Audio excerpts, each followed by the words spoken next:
nama obboleessa fi ajjeesu jedhee deemu nama harka qulqulluurra maal jechuu qabda akkamittiin saba kiyya qulqulleessa xurii saba kiyya keessa jirtu gufuulee as keessa jirtu kan akkamittiin keessaa bukkisaa yaadi malee nama ani oromoo ajjeestu dadhabee jedhee ijibbaatee dadhabee deemu an oromoo saba kiyya ajjeesu obboleessa kiyya ajjeesu dadhabee hin fedhu ajjeesu leen fedhu du'u leen fedhu jee qulqulluu dirree keessa deemu mormuun kan keetu mataa keetii dogoggora cimaadha. Gaafi biraa qabaate qulqulleessi na gaafadhu. Qulqulleessi na gaafachuu siif hin deebisa rakkoo qabu. Gaaffiin kiyya namni dhugaadha kalaqa wayii tokko. Gaafi tanallee keettee dhaabbadhu waan miyyate gaafeeti. Si walitti dhaabee dubbii balleessi silaa takka takka na gaafachuu sirra jiraatu ture. Waan kana wanti deemu jiruun hargee qofaa jette. Laa akkasii biti hargee qofaa miti. Yoo fakkeenya tokko sii kaasee gaafa qabsoon eegaltu hargee keessatti ka'ee eegalamte qabsoon. Samboota maaltu itti dabalamni beektaa kutaan Oromoo kutaan kudha takka guutuun itti dabalamte jechuudha. Si galtee alaabaan bilisummaa Oromoo tulilleen nama tokkotu hargee keessaa kalaqee ture. Har'a immoo haa qabatu eenyu Oromoo kutaa kudha takkaa guutuudha. Kun gartee haaluma adeemsa qabsooti. Itti fufii gaafii biraa qabaatu itti fufi. Dhugaadha namni kalaqa tokko fiduudhaan dandeettii yookaan barumsa isan gaafatu carraadha. Namni tokko dhugaadha kalaqa tokko fiduudhaaf barnoota isan gaafatu. Maaliif jennaan kun chaalenjii guyyaa keessaan itti dhufuudha waa'een itti bu'u mala waan ta'eef kun chaalenjii isaanii ta'uu mala jee nama naani. Garuu kan jechaa jiru qaamonnummaa waan kana sochoosaa jiru kanaan dura maal akka turan. Gaafiin qabatee seentee gaafii santeetti fufi qaxxaamuri. Nama xureessuu maarree huuba nama dibuu dhiisii waan akkasii shakkii haasoftu ofirraa dhiisii gaafii qabdu seeraan gaafadhu. Fuullee dhiifama na booda dhufte waa'ee gaaffii ati amma intarviinoo godhuudhaaf akka carraa siif laatame malee yoo dhufichaa na booda dhufte. Gahumsa kiyya yookaan geetii jawwattee miti. Intarviin jenne gaafii intarviin jenne bareedaa kiyya irraa hubadhu miira keessaa naa ba'e dhiifama wajjin. Nuti uummata miira keessa galuu miti uummanni moronoodha. Nuti akkasii miti sabni keessa amma isin miiraa jaatan.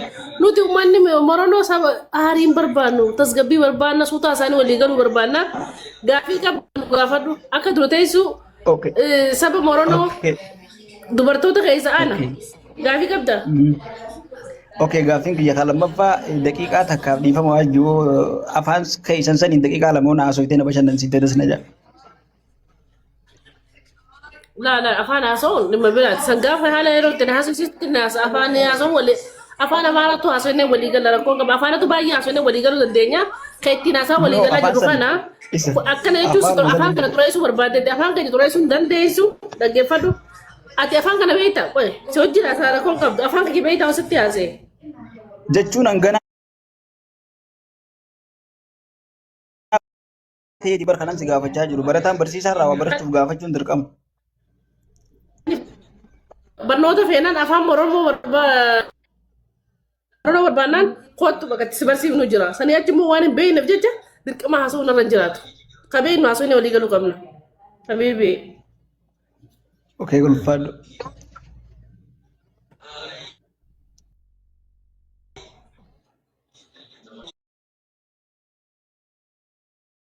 Sila Oromummaan dhiqamuu taate kan irraa dhiineetu saba biraa gallu haala dhiyootan Oromoon wal fixaa jirtuuf maar dhiinii fi wal fixaa jiru kanatti nama jibbisiisa dhugaa Oromummaa an Oromoo jechuun nama salphachiisa. Ammoo isa kana eega jibbine dhugaa jibbine Oromummaa teenya tana eega jibbine isaanii wal fixu kanaa jecha jibbine dhaloonni nu boodaa kunoo akkamta jennee kan laallu taate dhaloonni nu boodaa nu ilaallata waan taateef wal sirreeffachuun nu barbaachisa. Wallaalaa keenya kan walirra duulaa jiru miidiyaa kanarra ni beekta silattuuf warra beekumtii malee beekumsa hin qabne qofa. Maaliif wanni kana jeef silaa warra beekumsa qabu taate waliin nyaatu beekaa wallaalaa fiti gorfatee wal dhageeffatee wal jala waan ta'eef nuti yoo haala kanaan itti fufna taate saba kanaa kana jennee kophaa moggaafannee yaana qoosaa goonee qoosummaan tun dhugaa taatee yaana taate dhaloonni nu boodaa maal dhaala nurra amma yeroo nuti akkana jennee hara kanaan deemnu dhaloonni nu boodaa maal dhaala wallaala keenya sirreeffanneetuma akkuma kaleessaa tokkummaa keenya jabeeffannee walii yaa'uu nurraa barbaachisa malee qoosaa tanaa dhugaa nutti ta'a waan kana yoo dhiifnee yoo hin akka nama tokkotti akkam jetta.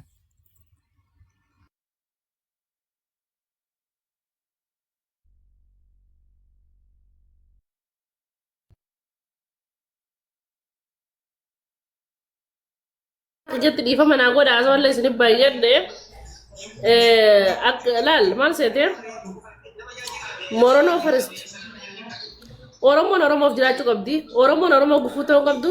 Oromoo qaluun taatu dhaggeeffadhu. Namni dhugumatti waan kana dura dhaabbatu ammoo sammuun isaa sirrii hin jirre. Namni gartee lakkii Oromoon Oromoo qaluu qabdi jee dirree bee waan kanatti amalee fudhatee Oromoo deemuu qaba. Mee amma gurbaa qaama saalaa raamuroo sana gara deengatte Oromoo raamuree jechuudha. Si galtee wantoonni san fakkaatu hedduudha. Amata keessattuu amata haga biyyiin qabate kanaaf kana giddu san duratti illee qabsoon arga biyyi dhuftee asitti gidduutti jechuudha arga biyyi bulchuu jiru hedduu namni meeqaa dhume.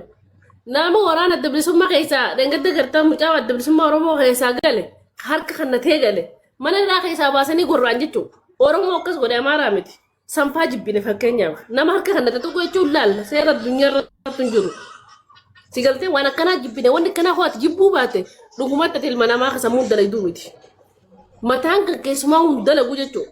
Amma dimee waan tokko si gaafadha mucaa keenya Oromiyaa kajoo kanan bana. Ati ammoo sani jaalatte Oromoo kuma jaalattee citaa jirta. San jaalattee namoonni dhugaadha. San jaaladheeti miti. Ana akka nama tokkotti san jaaladheeti miti. Kana nuti isin dura dhaabbannaa fuullee harakaata dhiitaadha. Ani itti gaafadhu fuullee. Obsinaa tokko irraa irraan fitadda. Hullee dhugaa waan san jaalanneeti miti. Akka nama tokkotti nuti sunuma jibbina numa balaaleeffanna. Isa kana maaltu akkas godhu jira jennee beekuun nu barbaachisa. Amma wanni kana jechuun narra dirqamee fi yoon haaluma nuti akka isaan wal fixaa jiran kana walii yaana taate kan nu boodaa kana biyya dhaba laallaa hullee teenya yoo garteeti. Biyya tana dhaba afaan dhaba akkuma irraan tana biyya Oromaa keessatti jireenya allaatti jiraachaa jirru kanatti booddeelee dhaloonni nu booda qilleensa irratti hin jiraatu namni yeroo biyya dhabe. Yeroo nuti wallaalaa keenya irra dhaabbannee Oromummaa teenya jibbinee firaa mulqinee darbina taate kan nu boodaa maal dhaalaadha kana na godhaa jiru si galee sani malee akka siraa isaan wal fixaniin turte Oromummaa tanaa firaa mulqinee saba biraa gal. Sheekha namoota godhame jecha kan keessa goggoora amma ilmaan kuushee hedduudha fakkeenyaaf ilmaan kuushee hedduudha baay'eedha kan akka Oromoo kan akka Moronoo kan akka Somaaliyaa kun ilmaan kuush dhabamee jira hin dhabamne itti fufa jireenyi waan ta'e rabiibi itti fufa. Yoo moggaasa maqaatii dadda malee shanyiin sana dhabamu. Hin abbata kan yaadin ilmaan kuush deema garuu immoo akka saba bira saba qabasi gamma saba Somaalee saba Oromoo saba Moronoo akkasi. Waan dhaama waan irra keessa dhabamuu miti. Uummanni kun irraa fottoo jechuun Oromoo ni dhabamtee miti. Moronoo fi Oromoodha. Haffilli dhabu. Waan kana amma eega isinis miiraan kan ibsatan taate. Waan lafarratti hin danda'amne hullee teenya waan lafarratti hin danda'amne amma kana eega akkas kan jennu taate biyya Oromiyaa qabna alaabaa abbootiin keenya hundeessee afaan abbootiin keenya hundeessee irra waliin jiraanne dhageeffadhu waan kana garuu har'a akka qoosaan laaltanii boruuf seenaaf nu gaafata gaafa beekaan hangi beeku wal ijaaree sababii wallaala jalaa Oromiyaa sammuu qaban hojjinaa seen hayyee qoy dhageeffadhu gaafii sii qaba maqeetiifu. Alaabaa iddoo abbaan keenya fakkeenyaaf akka Oromootti Oromoo si gartee lafa sii kaa'amte san kaayyoo feekee kasan itti jiraachaa jirta itti jiraachuu dadhabdee waan sanuu dubbachuu hin dandeessu itti jiraachuu dhiisi fakkeenyaaf alaabaa adda bilisummaa Oromoo bareeddu san uffattee deemta Oromiyaa keessa hin dandeessu akkanumatti afaan hin jechuu fi sammuu keessatti dhaabbatte alaabaa lafa tamirraa qabda mee ilaale yoo lama taatechi baate alaabaa san Oromiyaa irra dhaabbattee akka dhiiratti hasoo qabda waan san godhuu hin dandeenya afaan tokko jala deeffachuu hin dandeessu Oromiyaa waliin qabna absooyinat alaabaa teenya irra dhaabbanna Oromiyaa irra. Akanje isinitti galamana Oromiyaa tarata kanaaf Oromiyaa tarata kanaaf hulle akanje mana kiyya kana dura adiga bisan naannee kafaltanii amma isin gala isin angara galee manaan na dura adiga mana kiyya naannee kafaltanii manaan dhabe. Obboleessa kiyya sabboonummaa dhugaa laal sabboonummaa dhugaa barbaadna Oromiyaa nuti lafa gartee Oromoo jaamtana. Karam Moronoo jijjiirtee obboleeyyan kan lubbuun Oromoo teenyaa qusachuu bilisoomsuu alaabaa teenya gad dhaabbachuu kana malee nama tokko wareegama lubbuu itti irra kafaltee waan san godhuu qabda malee waan achi dhabde kafaluufi miti nuti. Wanti amantii beektee fudhachiisuu yaan obboleessa keessa galtee qabsoof yaana uummata keenya uummata Moronoo qabsoo bilisoomsuuf yaana. Hayyu dure moo Ada singke Moronoo. Ada singke dia. Jadi apa itu? Gaafiin dia.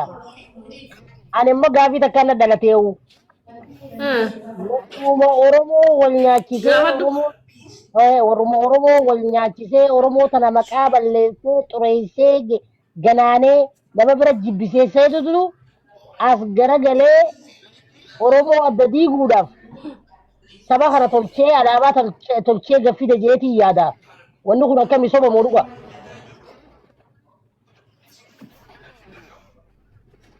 Soba. Soba. Akkamiyyuu jettee. Namni Oromoo adda diigu jee na dhaggeeffadhu dubbii dirree teessu jaafee akkamiyyuu jettee. Akkaataa nuti haasofnuu fi wallamna waa hundaan wallamna akka mucaan keessan ka Oromoo baanu eenyu maqaan isaa hangaa isaan keessan baanuuti wallamti akka itti nyaannu waladda akka itti bonnu waladda akka itti dhugnu waladda jee waladda si galtee waladda daalaan waladda nuti obboleeyyan keenya miidhuu hin feenu jechuudha kaayyoon teenya malee waan biraatiin obboleessa kiyya Oromoon ajjeesiin harki keenya Oromoo taanaan qullaa'uu qabaadha.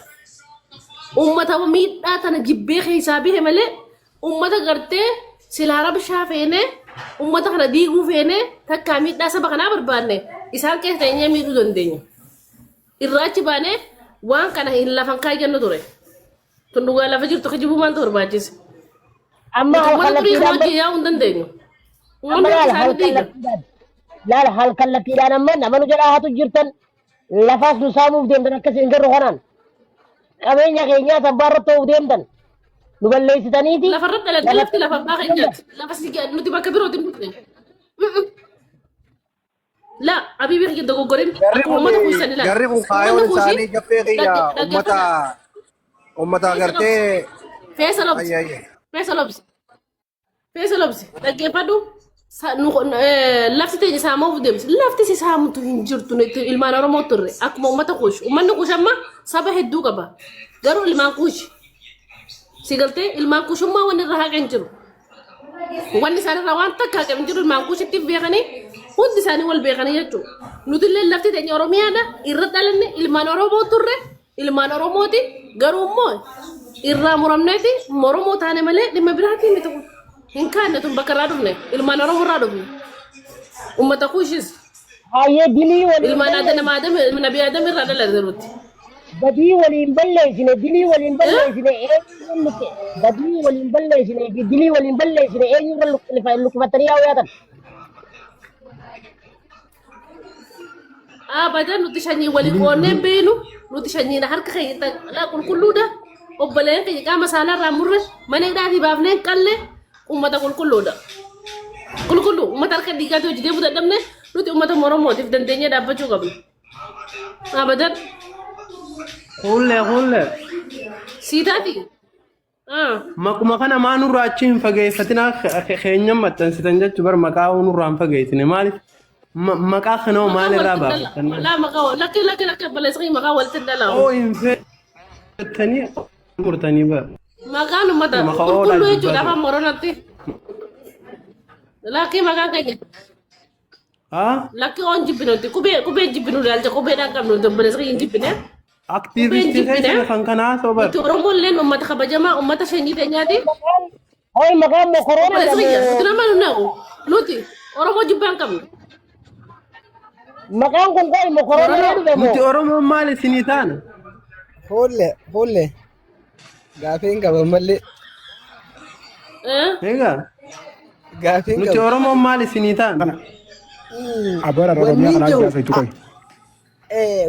Wanni jookullee teenya amma gaanuti warri akka ilmaan Oromoo wal fixan wal qaqqalan godhe sunuma kan biyya Arabaa kana keessa jiru biyya keessatti miti warra kana godhe eessarraa haate kutaan eessarraa haate jenne ijoolluma biyya Arabaa tana keessa jirturraa dhalootuma beekumsa isa fakkaata kanarraa si galee walitti qabin dhala dhiifa walitti nu qabin nuti amma nuti amma akkasii nu balleessa ilaalcha difini ilaalcha waliigalaa kana ciffini tokko hin deemin biyya Arabaan jirre. Naayyee dhiifama. Akkas ammoo warri beekumsa isa fakkaatti sanumaan jaharrallee kutaa fi gandatti ilmaan Oromoo galche. Arrallee warri alaabaadha jee oosaa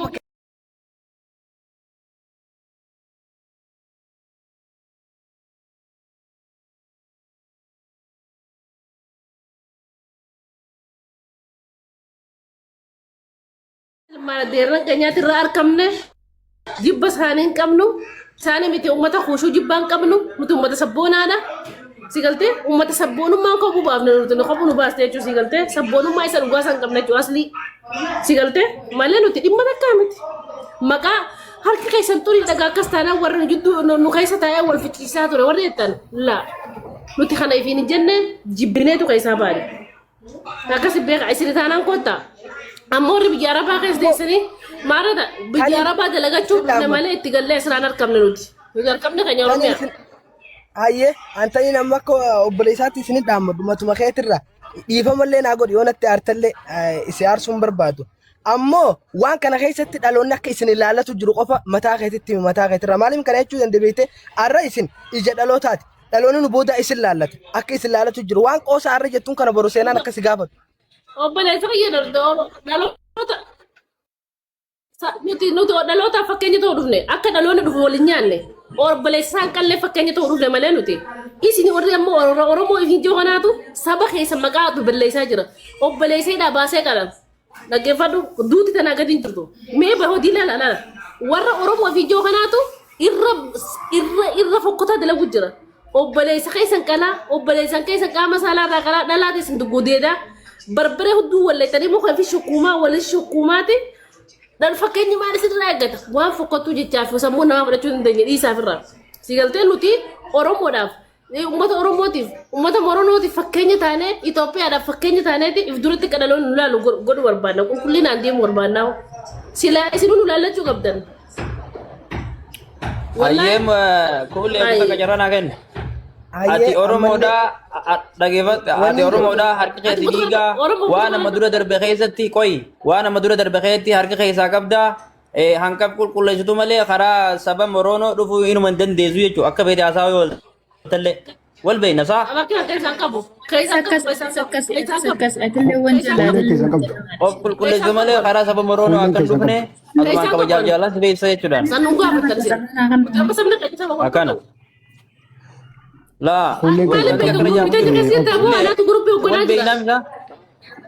والبينامي وان كان دولة الرئيسة تدارك تكا قباتي تكا شري موتي قبات بيجي يوم مستري على جرام مستري شري أوبس هادو بتقول ما قبل ليش فينو ما قبل ليش أنت بريسيدي ما قبل ليش أنت والله Hai. Untuk lebih nu. Gabu boleh sekali rumah. Di mana apa tu jual kan?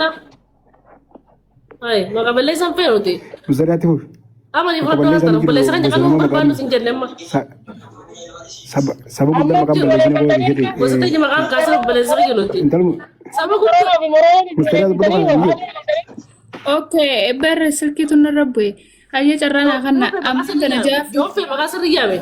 Jafe komadat jafe osadi sibare mokoro nela morono ji Ulagi tanade seti jafe kan jafe ne dhaggeeffadhu isini warra biyya arabaa keessa wala jeesu gandummaa fidee jettan hayyee nuti gandummaa bakka irraa finne bakka itti gandummaa foormulaa gandummaa bakka irraa furanne isinumaa jechu isin warra gurguddaa nu dura deemee gaafa jaarraa biyya baasee daawwit ibsaa waraana adda bilisummaa oromoo eertiratti daawwit ibsaa gurgurate san gandummaa isinirraa barre wala jeesu yoo taate isinirraa barre nuti ammaan tana wala jeesu ta'e jibbineeti isin keessaa moggaa baane deero.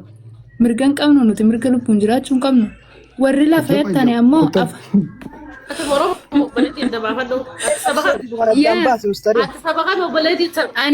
Ani moronoodha.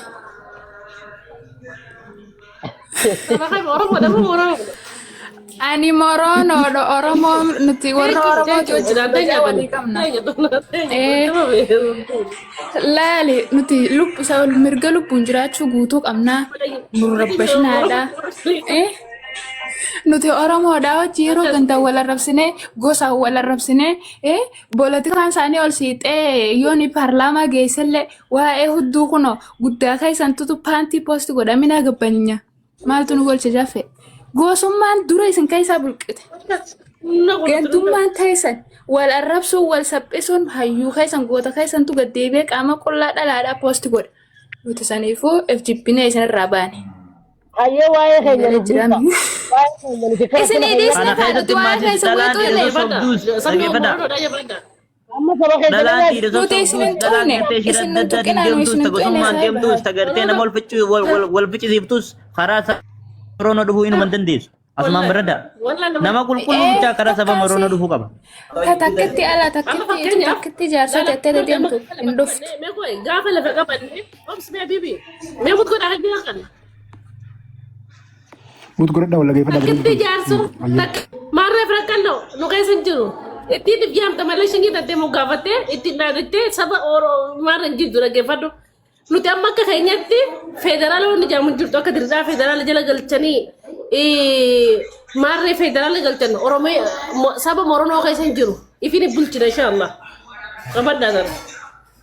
Ifini bulchina namni bakka fedhe dhufee harka nu kennate bilisa ba'ee jira biratti hin qalamu hin ari'amu biyya sarara. Tana kunoo siitaa tokkotti federaala biyya keessa hin jiru. Fuulle akkamitti afaan keessanii fi aadaa keessan kabajan kun eessa gala? Yaan dhaqaa. Waa takka Mustarii ati dhibee dhaabbu xiqqoo waan wanta gaafachuu Biyya Oromoo. Fuulle amma gaataniin jiru eessa keessatti bakkitti aadaa keessan kabajan afaan keessan kabajan kun ga? Biitatu tami. biyya Oromiyaa jamtu san Oromotti qayyaruuf.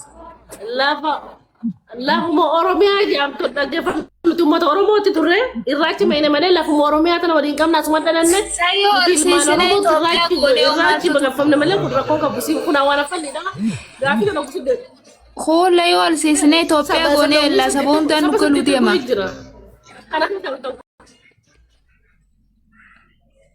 Rakkoo qabu walloleen jiraan nu dabalamte arsiin nu dabalamte warra nageenya fadhu guutuun nu dabalamte alhamdulillah akka kaleen jirru fuulduratti kottaa mana kiyyanin balagisi tokko teenya alaabaa teenya achirratti faaruu gaggeessinaa kotta alaabaa teenya hundi piroofaayila godhadha alaabaa teenya. asirratti ammas gaafii takkaa dhufe namaatu keessaan himee Alaikum warahmatullahi wabarakatuh. Meta kanis adara rafuudha. Kulleen asuma keessattu maqaa kiyya dhooyitee jirti. Afran qalloo takkiitu teeti. Maqaan ni jijjiirra kullee ni jijjiirra maqaan rakkoon qabu. Sabni Oromoodhaan nuufee jira. Saba jaalalaati. Gaddummaan qabu, gosummaan qabu. Meeshaa walirraa muruu fi wal gudeef wal saaxiluu fi gartee waan kanarraa jibbaarraa kophaa bahee kun sabni nuti jira alaa hundaa kun fudhannee jira. Itti galuu qabdan. Oke, hayyee amma haasawa keessan keessatti nu dabalamaa tan hanqina namaa qabdan moo Oromootiin bumaafi. Lagi obboleessa nuti namoota baay'ee dhufaa jira kun amma seenaan la dhaggeeffatu takka takka naa warri Oromoo siisaa takka takka naa tafaadha. Takka takka naa. Qoodame kuulee Oromootii guumaa jechaa wala jaaffe warri Oromootii geessinumaa miti jaaffe. Bar waa'ee keenya nu dhiisaan jedhu Nuti sintii guufeen obboleessa kiyya kan uummata Oromoo ni jaalanna. Nuti sintii guunfeen waan ni ta'aa waqam yaal kun kononya nuti waliin beeynu. Hai obboleeyyanii Somaaleedha akka Somaaleetti ilaalaa. Yoo feekee nyamte Oromoo tokko feenu diigu dhaggeeffatu meedisaa guuta kana. Yoo feetu uummata Oromoo qeequlleen feenu balleessulleen feenu obboleeyyan keenya ilmaan kuushi dhaggeeffatu ilma Oromooti irraas dhumne irraa argamne isin diiguun barbaanne isinummaa waliin diigina waliin qiqqallina dhaamsa keenya guddaan tana. Feetan nuti dabalamtan feetan dhiiftan. Nuti tuquun barbaanne nu tuqina. Kalaas. Nudiidanii miliquu deemtanii jechuu bara. Lakki nuti nama diiguu yaanu mataa keenyaan ijaaramuu deemna nuti nama tuunu.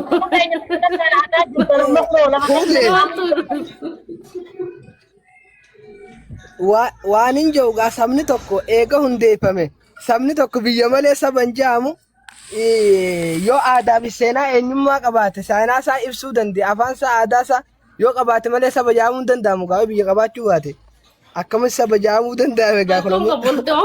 Tuttuumallee lafaa qabnaa hunda dhaggeeffadhu. Namni aadaa Oromootu hojjetan jiru nama afaan Oromootu hojjetan jiru kan Arabbi kanneefi waa hunda ni qabna alhamdulillah itti yaadinti sanee isin dhibii waa'ee keenyaatti hin rakkatina. Waa'uma keessanitti rakkadda. obboleessa qaluu kanarraa bilisooma. Biyyi teessan federaala ta'ee gartee abbaa fedhan akka fedhannoo kanarraa bilisooma. Abbaan fedha dhufee afaan biyyi ta'e keessa taa'ee Oromiyaa keessa taa'ee dhaggeeffannaa Oromoo siif ni mujjira sammuu si yaadala sirriitti lama xiqqaadha. Lafateetirra sabni biraa dhufee taa'ee ati afaan isaa barteetti dubbatta kun qaanyedha siif ilma Oromoo taatee siif qaanyedha. Nuti afaan keenya irratti dirqama namni lafatee nyarra jiru akka ilmaan Moronootti afaan keenya dura barata.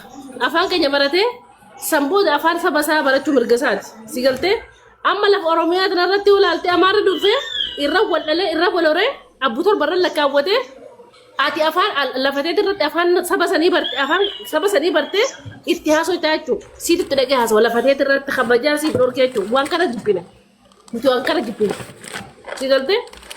Amma Yoo sii taate akkatti fudhatu. gaafi takkaa dhufe ammas kan isaan dhufe. Ayyee gaafi daappooti jaappe waa'ee bareeda walii deemsu jira amma hiikallee walii godhaa ofu jirra.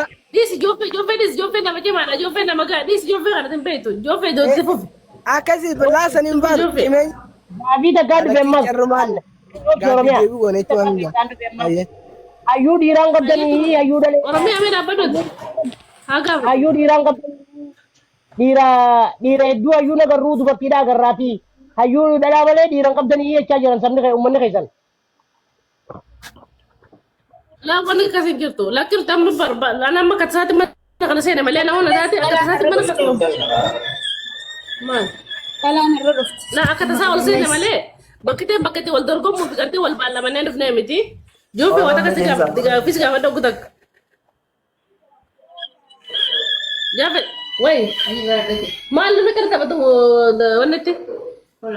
Jooffee si gaafadhu? Gaafadhu. Jooffee. Mee ati akka ilma Oromooti Moronooti? Ani ilma Oromooti. Jaafe. Ani ilma Oromooti. Mee lafa Oromiyaa lafti Oromiyaa ta'e Oromooti moo Oromooti miti? Ta Oromooti.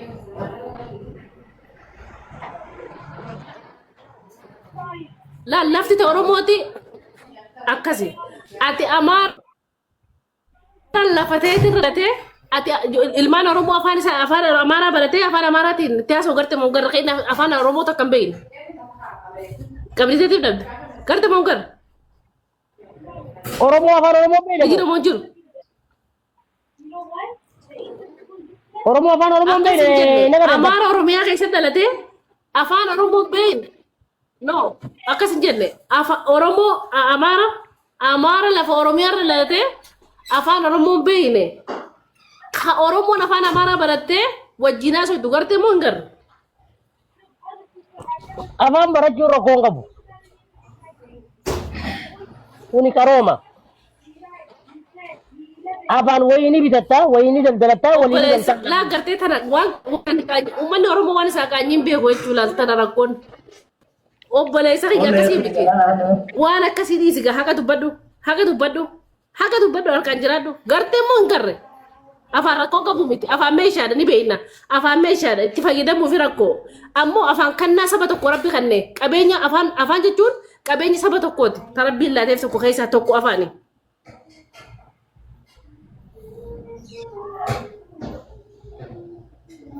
Itti gaafii. Ittiin fufamoo. Itti fufi Oromiyaa. Neetwoorkii Abumaa qabdee fi jire. fiidalis immoo abumaa Oromoo kun barumata jaabaati. Laa hullee Kanaafuu jaadii isaa haa gaafin gaafachaa jira. Absa qabdanii sin mata Oromoodha. dhagaye hullee sirrallee hin beeknu dhugaadha waan takka wal Gaafii haraa deebisu gurbaan kun. warra kaanaa buutiin godhaa ofe itti gaafadhu kun qabu carraa fadha warra kun. Ayyee hullee naga ittiin fufamoo. Gartee moo hin garre? Ati maal taate Oromiyaa uska? Neetwoorkii qaqqabaa dhufu jirtan jirtu. Neetwoorkiin kee jeffe kan hullee dhagahamu. Gabaa jiraanis sirreeffadhaaf. Laa keessarri jira. Carraa walii kannaati yaada bilisaan ibsadhaa. Biyyi teenya Oromoodha sabni keenyaas Oromoodha waan ta'eef tartiibaan haasofna. Neetwoorkiin keessarri jira. Ijoollee taphachuu jira. Mata kajarraan akan holle. Kali gartee moo hin garre waan sana? Eessi gaafadhu. Deebi'uu dadhabee dhugaan fadhanii morma Oromoo kun joofee deebi'uu dadhabee. Fuulli kanaa si godhachiin booda carraa takkitti. Aboodii maal beektaa fidate muuz godhachuu takkitti itti fuumi. Moota Oromiyaa maal itti sassooteedha ijoollee doonii kan jajjartu. Takkitti itti fuumi. Warraan isa Oromoo yookaan abiin gaafii takka qabaa beektaa? Itti obeeyye. Osoo biyyaa fi lataa. Sabboonaa keenya ilma morooroodhaatti fuufi. Facaanee biyya namaa keessa jira kana hunda